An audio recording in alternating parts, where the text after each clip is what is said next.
大家好，开始今天的分享之前，希望你能给人间烟火点个订阅，我将会分享更多优质的内容。陈雅从记事起就知道，在这个家里，她是那个可有可无的孩子。雅雅，你先吃，弟弟回来我再炒个鸡蛋给他吃。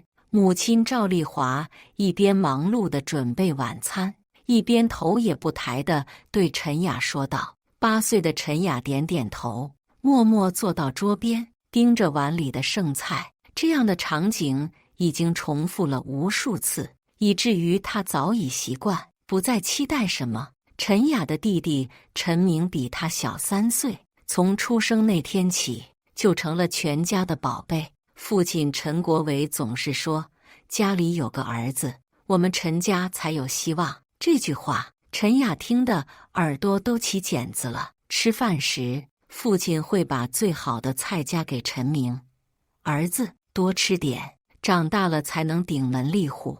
母亲也会不断地给陈明碗里添饭，我们明明要多吃，长高高，而陈雅呢，她只能默默地吃着碗里的饭菜。没人关心她今天学校里发生了什么，没人关心她考了第1名，没人关心她是否吃饱。10岁那年冬天，陈雅发高烧，脸烫得像火炉。母亲摸了摸她的额头，皱了皱眉，烧得挺厉害，你先吃点退烧药，妈妈要带弟弟去医院看感冒，回来再带你去。陈雅躺在床上，浑身滚烫，冷汗浸湿了衣服，她用湿毛巾敷在额头上，独自挨到天黑。当父母带着已经精神矍铄的弟弟回来时，他的烧已经自己退了大半。女孩子体质就是要锻炼，将来嫁人了，婆家可不会这么惯着你。母亲的这句话深深刺痛了陈雅幼小的心灵。学习成绩是陈雅唯一的骄傲，尽管家里对她的学习不闻不问，她仍然靠着自己的努力成为班里的佼佼者。每次拿回优异的成绩单，他都希望能得到父母一句赞扬，哪怕只是一个肯定的眼神也好。爸，我这次数学考了满分。陈雅小心翼翼地展示着卷子，父亲瞥了一眼，漫不经心地应道：“不错，女娃娃读书好也没啥大用，以后找个好婆家才是正经。”这样的反应让陈雅心灰意冷，但她没有放弃。她觉得，或许只有通过读书，才能摆脱这种不公平的处境，才能得到真正的尊重。初中毕业那年，陈雅以全镇第1的成绩考入了县重点高中。她满心欢喜地回到家，期待着父母能为她高兴。爸妈，我考上县一中了！陈雅兴奋地说。母亲正在厨房忙活，头也不抬。哦，那挺好的。父亲则放下报纸，皱起眉头。县一中，那得多少学费啊？家里现在钱紧，你弟弟明年也要上初中了，要不你就在镇上读个普通高中算了。陈雅的心一下子沉到谷底。可是县一中已经给我发了特优生通知书，学费可以减免大半，那生活费呢？住宿费呢？坐车来回的钱呢？父亲的语气不容置疑。女孩子读那么多书有什么用？够找个工作就行了。就这样，陈雅的重点高中梦被无情地扼杀了。她不得不在镇上的普通高中就读，而同一年，家里却给陈明买了一辆近1000元的自行车。理由是儿子上学路途远，需要代步工具。高中3年，陈雅依然保持着优异的成绩，但她已经不再期待得到家人的认可。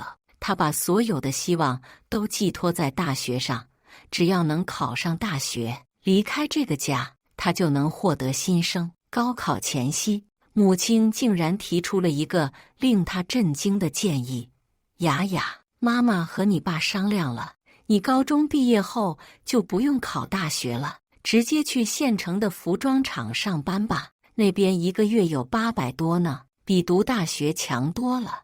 陈雅难以置信地看着母亲：“妈，我已经复习了3年，眼看就要高考了，为什么突然？你爸说了，供你弟弟一个上大学就够呛了，哪有钱再供你？再说了，你一个女孩子，读那么多书干嘛？找个稳定工作，攒点嫁妆才是正经事。”陈雅的眼泪在眼眶里打转，但她倔强地忍住了。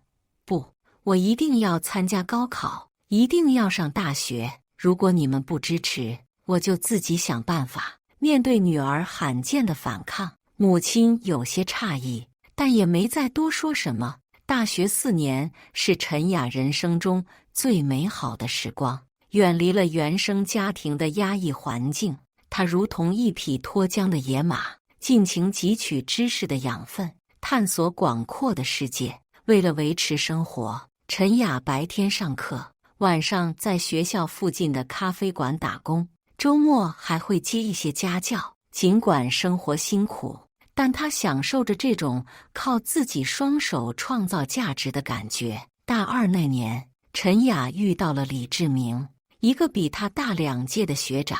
李志明家境普通，为人踏实稳重，对陈雅体贴入微。两人因为共同的家庭背景而惺惺相惜，很快坠入爱河。大学毕业后，陈雅找到了一份市场营销的工作，而李志明则已经在一家中型企业站稳了脚跟。两人收入虽不算高，但足以维持体面的生活。婚礼是在毕业后第2年举行的，简单而温馨。陈雅的父母来参加了婚礼，但全程都显得格外拘谨，甚至在宴席上多次提到女儿终于嫁出去了，我们也就放心了。这样的话让陈雅尴尬不已。更让她心寒的是，父母竟然没有给她准备任何嫁妆，理由是女儿早就独立了，不需要家里支持。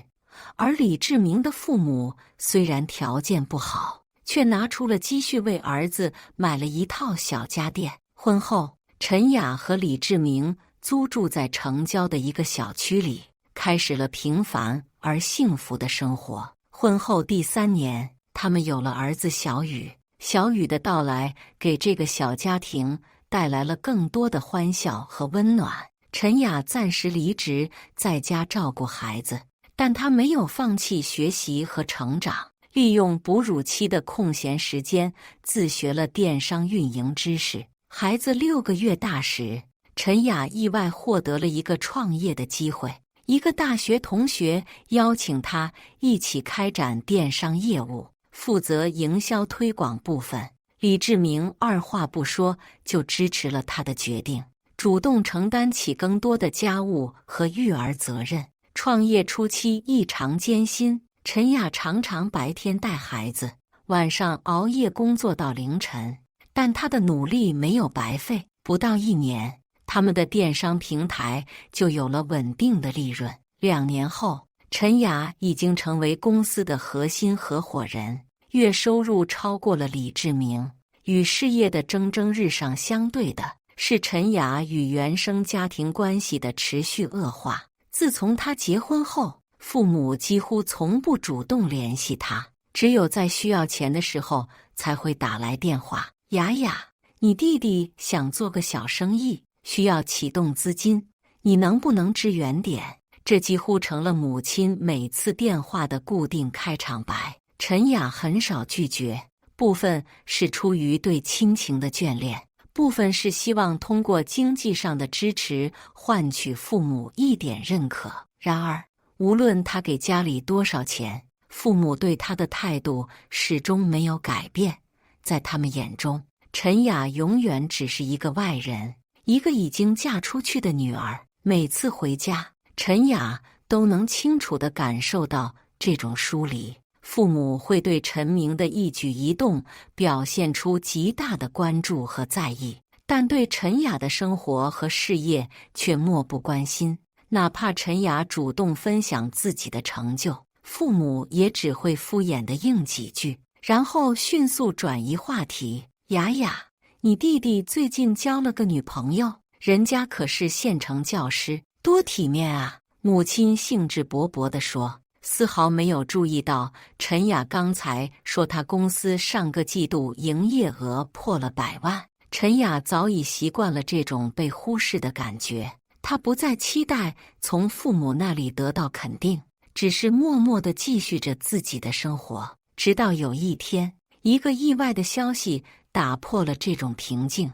陈雅是在社交媒体上看到家乡拆迁的消息的。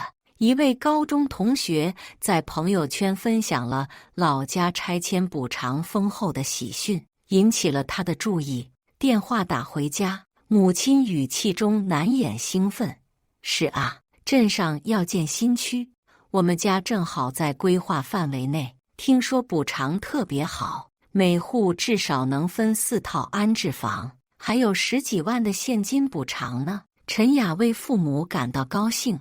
那太好了，你们以后生活就有保障了。是啊，母亲的声音突然压低。不过你爸说这事先别声张，免得亲戚们来借钱。挂了电话，陈雅若有所思。作为家中的一员，按理说她也应该有份额，但她知道，在父母眼中，她这个已经出嫁的女儿很可能被排除在外。李志明看出了妻子的心事，安慰道：“别想太多，我们自己的日子过得好就行。如果你父母愿意分你1套房子，就当是意外惊喜；如果不愿意，也无所谓，我们有能力靠自己买房子。”陈雅感激地看着丈夫，点了点头。她并不是贪图父母的财产，只是希望能得到公平的对待。拆迁工作进行得很顺利。3个月后，陈雅接到母亲的电话，说拆迁款已经到账，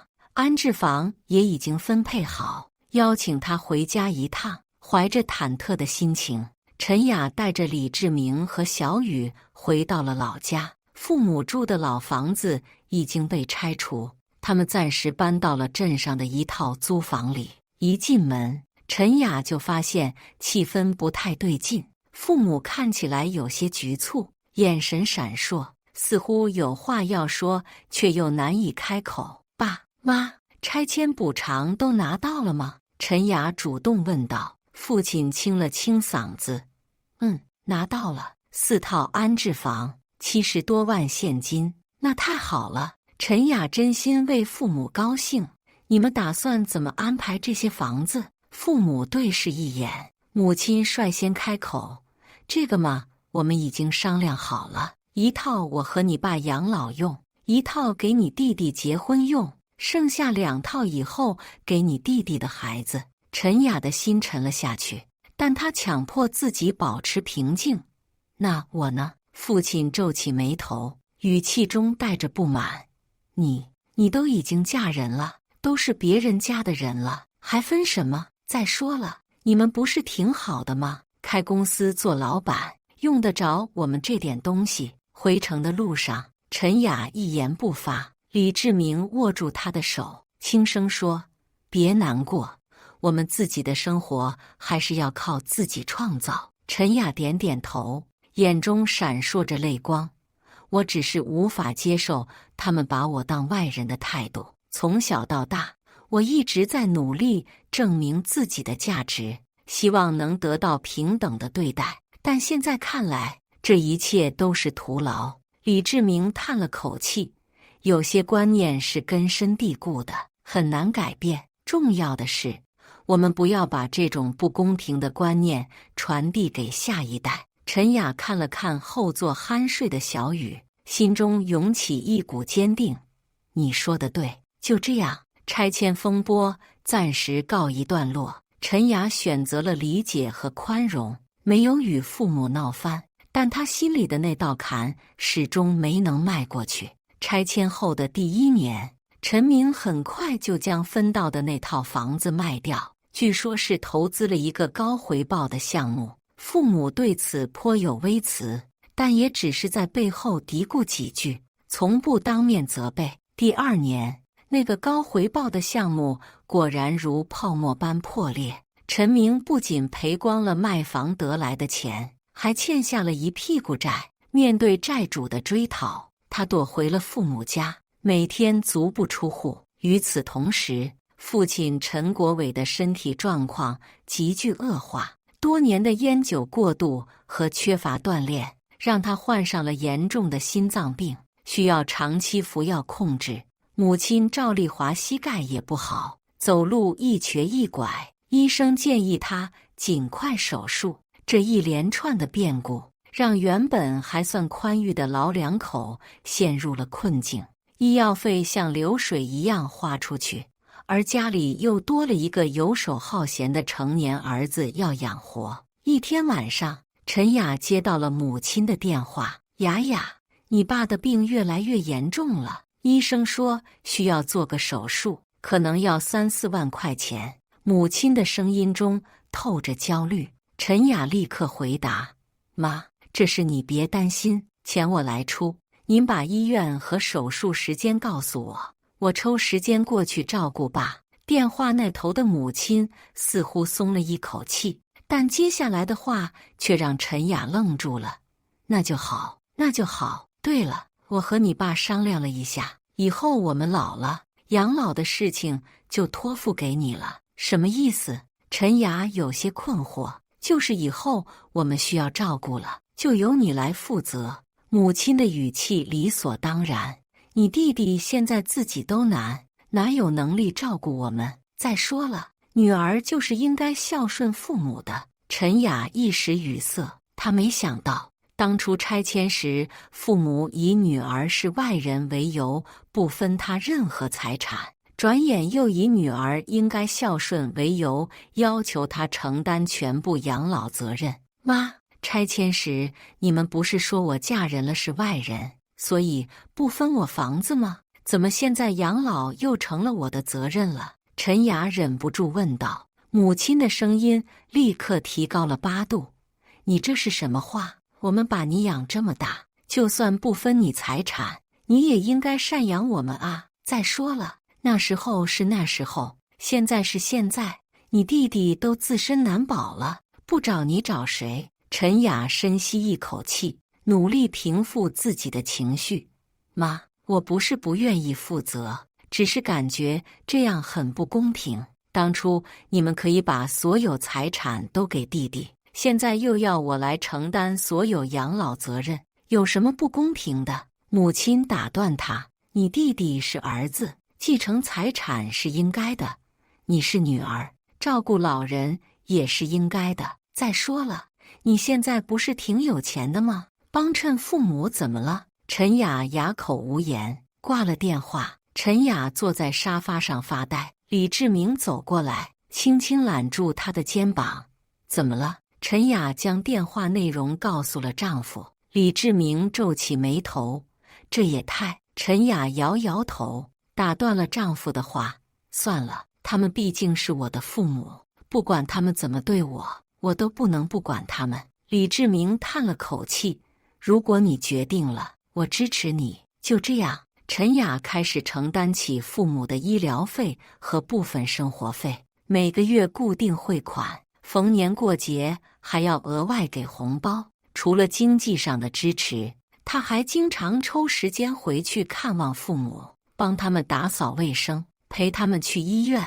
与陈雅的尽心尽力形成鲜明对比的是，住在父母家的陈明，除了吃喝拉撒，几乎不做任何家务，更别说照顾生病的父母了。他每天要么睡到中午，要么玩手机打游戏，还经常对父母发脾气。更让人匪夷所思的是，陈明竟然在这种情况下又谈了个女朋友，那女孩叫王娜，是镇上一家服装店的导购，长得不错，但有些势利眼。知道陈明家里有拆迁房和钱，就被哄得晕头转向，还不知道陈明已经把房子卖了，也没发现他整天游手好闲的本性。每次陈雅回去，都能听到父母对陈明的抱怨，但最后总会以他是男孩子，不懂事作为结尾。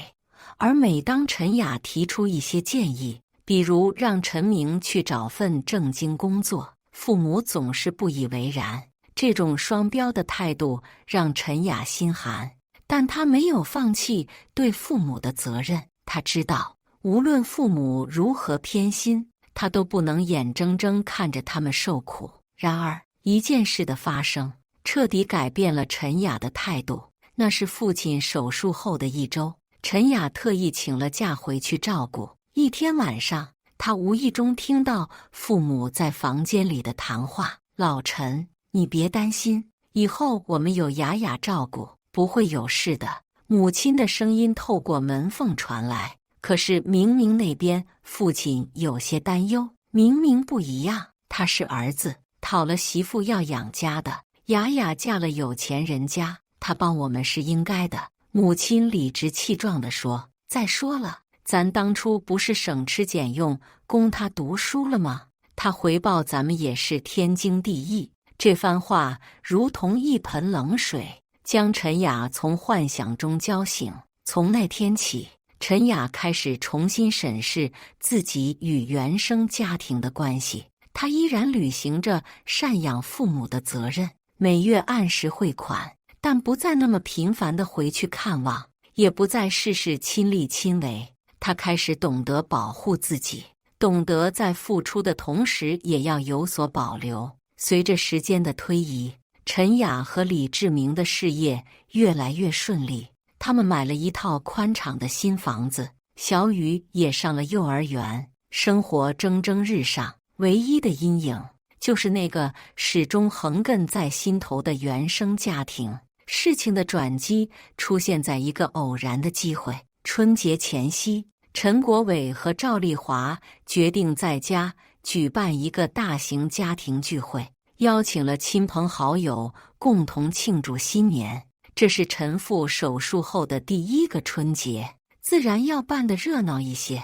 陈雅接到母亲的电话，要求她提前2天回家帮忙准备。虽然内心有些抵触，但她还是答应了，记得多带点钱回来。母亲在电话结尾不忘叮嘱：“亲戚们都会来，你弟弟需要准备很多红包。”陈雅沉默了一下，淡淡的应了声：“知道了。”第2天一早，陈雅一家3口驱车前往老家。路上，小雨兴高采烈地谈论着即将见到的外公外婆和舅舅，丝毫不知道母亲心中的波澜。到达父母家时，已经有几位亲戚先到了。陈雅一边打招呼，一边帮忙布置场地，准备食材。母亲指挥着她做这做那，态度比往常还要强硬，似乎把她当成了免费劳动力。傍晚时分，陈明和他的女朋友王娜姗姗来迟。王娜浓妆艳抹，穿着一件看起来很贵，但实际上是高仿的名牌外套。一进门就对房子的装修品头论足：“阿姨，您这房子太老气了，得重新装修一下。明明不是说你们家有好几套房吗？怎么住这么老的房子？”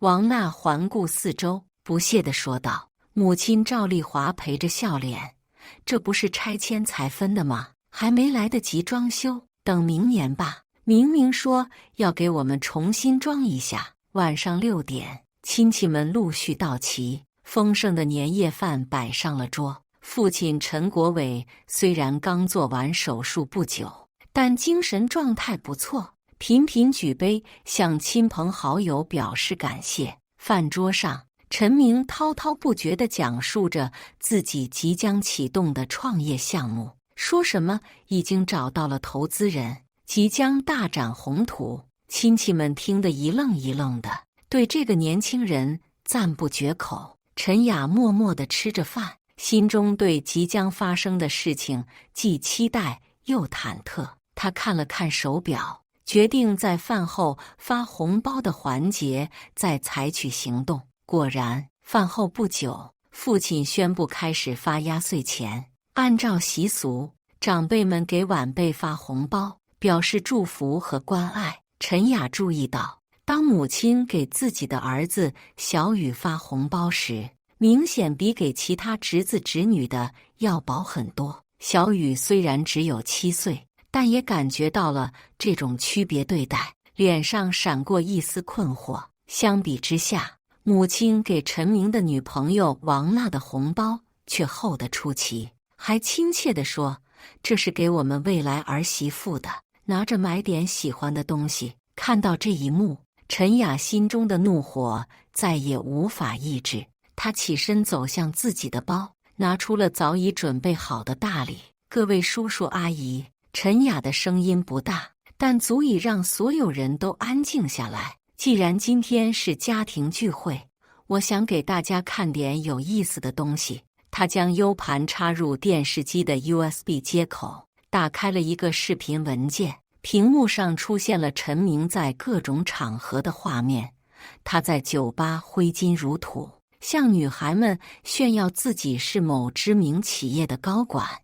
他在赌场输钱后暴跳如雷。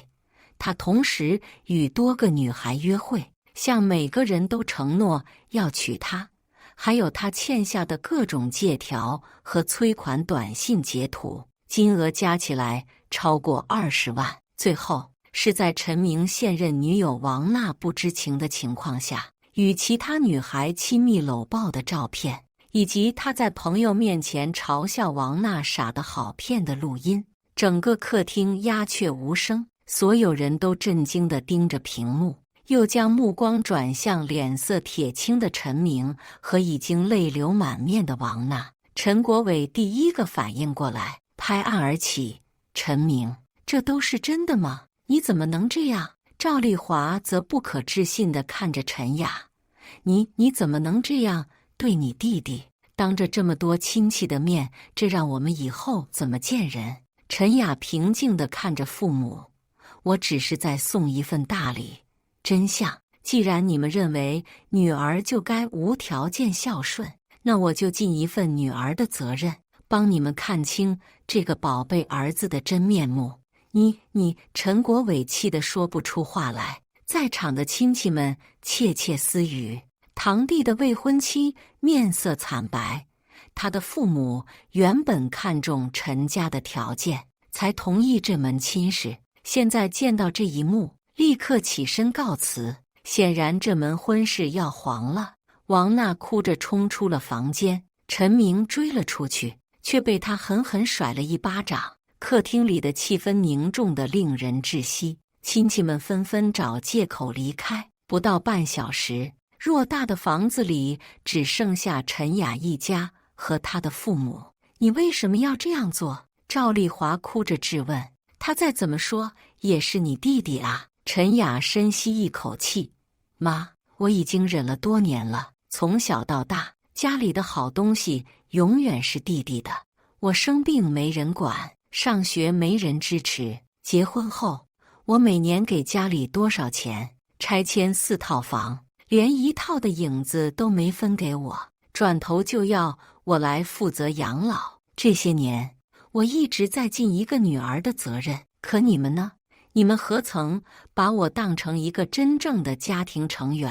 陈国伟沉默不语，只是低着头。这是陈雅第一次看到父亲如此沮丧的样子。“我不是想伤害谁。”陈雅继续说道，“我只是希望你们能明白，我也是你们的孩子。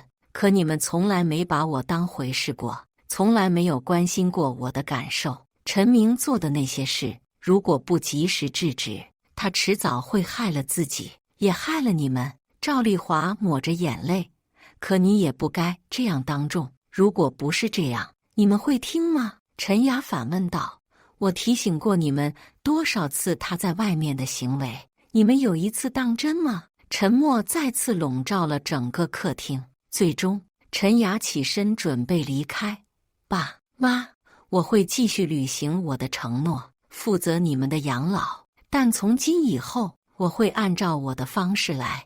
我也希望你们能真正反思一下，这些年是怎么对待自己的女儿的。”李志明和小雨跟着陈雅一起站起来，一家3口离开了陈家老宅。回家的路上，小雨问道：“妈妈，外公外婆为什么对舅舅那么好，对我们却不好？”陈雅蹲下身与儿子平视，有些人只是不知道如何公平的爱，但是没关系，妈妈和爸爸会一直公平的爱你，这就够了。小雨若有所思地点点头。李志明搂住妻子的肩膀：“你还好吗？”陈雅靠在丈夫肩上，长长的舒了一口气。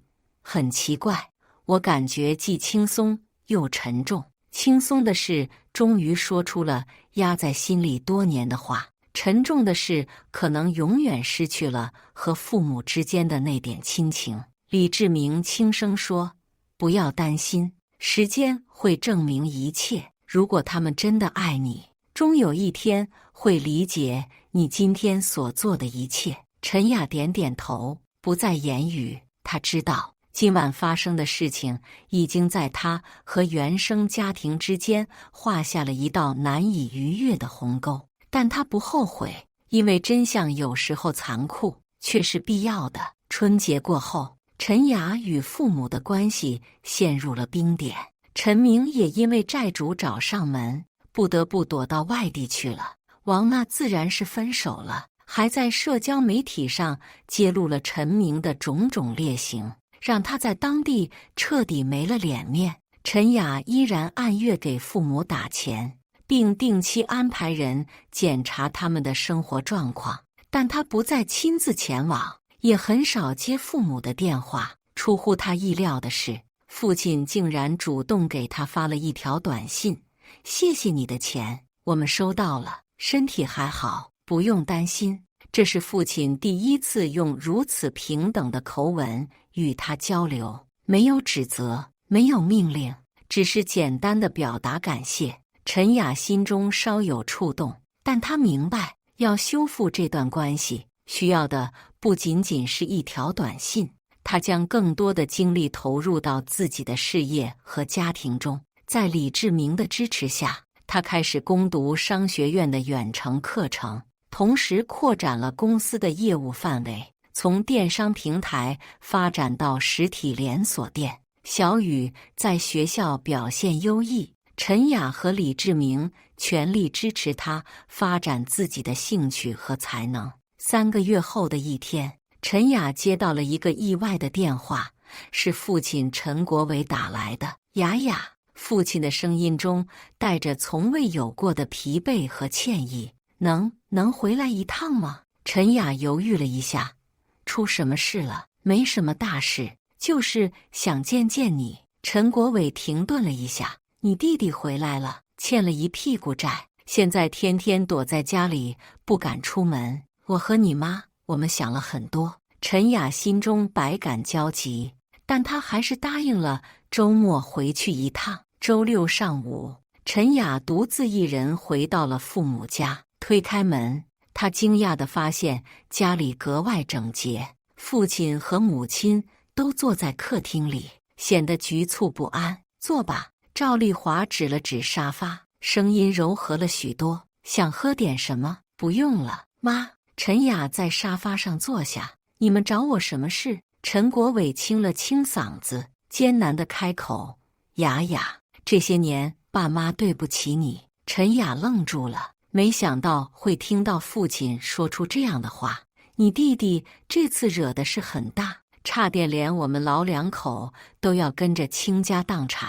陈国伟叹了口气，我们才明白，这些年一直看走了眼，把心思都放在了不值得的地方。赵丽华接过话，前几天我和你爸收拾东西，找出了你小时候的照片和成绩单。你从小就那么懂事，那么优秀，可我们从来没有好好鼓励过你。反而，他说不下去了，眼泪夺眶而出。陈明从楼上走下来，脸上的倨傲和自信荡然无存，看上去像是老了10岁。他对陈雅点点头，没有说话，又默默地回到了楼上。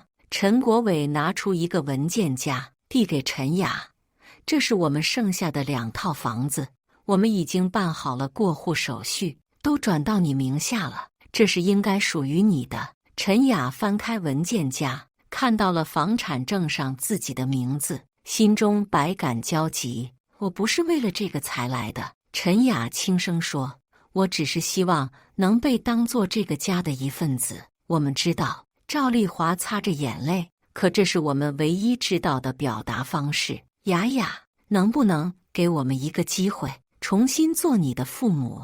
陈雅看着父母苍老的面容，心中的坚冰开始融化。我们可以慢慢来，陈雅最终说道，一步一步的。1年后，陈家的情况有了很大变化。陈明在经历了这次变故后，终于认识到了自己的问题。在陈雅的帮助下，他开始学习电商运营，在陈雅的公司担任初级客服，从基层做起。虽然薪水不高，但至少是一份稳定正当的工作。陈国伟和赵丽华也慢慢改变了自己的观念，他们开始主动关心陈雅的生活和事业，甚至会在节假日帮忙照顾小雨，弥补过去对外孙的忽视。父亲甚至开始学习使用智能手机，定期与陈雅视频通话，分享日常生活的点滴。最令陈雅感动的是，父母开始平等地对待小雨和其他孙辈，不再因为他是外孙而区别对待。陈雅和李志明的事业蒸蒸日上，他们的连锁店已经扩展到了周边几个城市。